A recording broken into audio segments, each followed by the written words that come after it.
జై భీమ్ జై సంవిధాన్ అభియాన్ ఏఐసిసి ఇచ్చిన కార్యక్రమం గతంలో జిల్లా సన్నాహక సమావేశాలు చేసుకున్నాం। ఈ రోజు మహబూబ్ నగర్ మండలానికి సంబంధించిన ముఖ్య నాయకులు కార్యకర్తల సన్నాహక సమావేశం ఏప్రిల్ 2వ తారీఖు నుంచి కార్యక్రమం ప్రారంభం కాబోతా ఉంది। ఈ లోపల గ్రామాధ్యక్షులను కూడా నియమించుకున్నాం। వాళ్ళ ఆధ్వర్యంలో ఈ కార్యక్రమాన్ని మొదలుపెట్టబోతా ఉన్నాం। ప్రతి గ్రామంలో కూడా మహాత్మా గాంధీ ఆదర్శాలను అలాగే అంబేద్కర్ గారి ఆశయాలను ప్రతి ఇంటికి కూడా మన కార్యకర్తలు వెళ్ళి వాళ్లకు ఎక్స్ప్లెయిన్ చేస్తారు। ఆ గ్రామంలో పాదయాత్ర ఉంటుంది।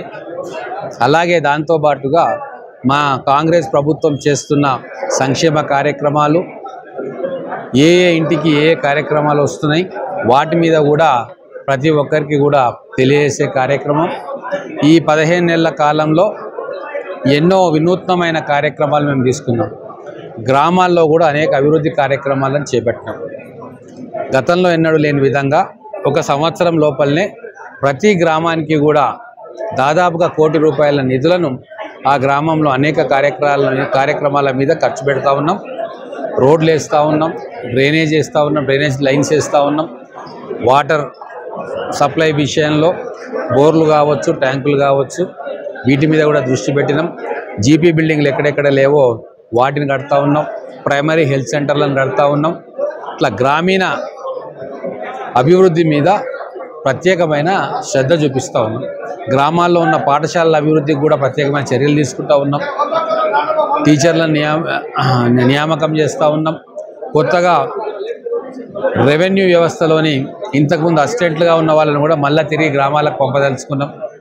ఇట్లా ప్రతినిత్యం ప్రభుత్వాధికారులు ప్రజలతోటి సంబంధాలు పెట్టుకొని వాళ్ళ సమస్యలను అక్కడికక్కడే సాల్వ్ చేసే కార్యక్రమం। వీటన్నిటికీ మించి రైతు రుణమాఫీ చేసినాం, రైతు భరోసా చేసినాం, ఇందిరమ్మ ఆత్మీయ భరోసాను పూర్తి చేసుకున్నాం, ఇందిరమ్మ ఇండ్లను కూడా మొదలుపెట్టుకున్నాం। మేము 6 గ్యారంటీలు ఏదైతే ఇచ్చినామో వాటిని అన్నింటినీ కూడా ఒక్కొక్కటిగా తీర్చే ప్రయత్నం మేము చేస్తూ ఉన్నాం। ఇంకా దాదాపుగా 4 సంవత్సరాలు అంటే 3.5 సంవత్సరాలు ఉంది మాకు। చేసిన ప్రతి వాగ్దానాన్ని కూడా నెరవేర్చే పనిలో మా ప్రభుత్వం కానీ మా ముఖ్యమంత్రి గారు కానీ ఉన్నారు। అధికారులందరూ కూడా ఆదేశాలు ఇవ్వడం జరిగింది। 1కి 2 సార్లు లబ్ధిదారుల ఎంపికలో మీరు క్రియాశీలక పాత్ర పోషించాలి। ఎవరిని పడితే వాళ్ళని తీసుకొచ్చి లబ్ధిదారులుగా పెట్టకూడదు। నిజమైన పేదలకు మాత్రమే సంక్షేమ పథకాలు అందాలన్న లక్ష్యంతో కార్యక్రమం చేస్తూ ఉన్నాం।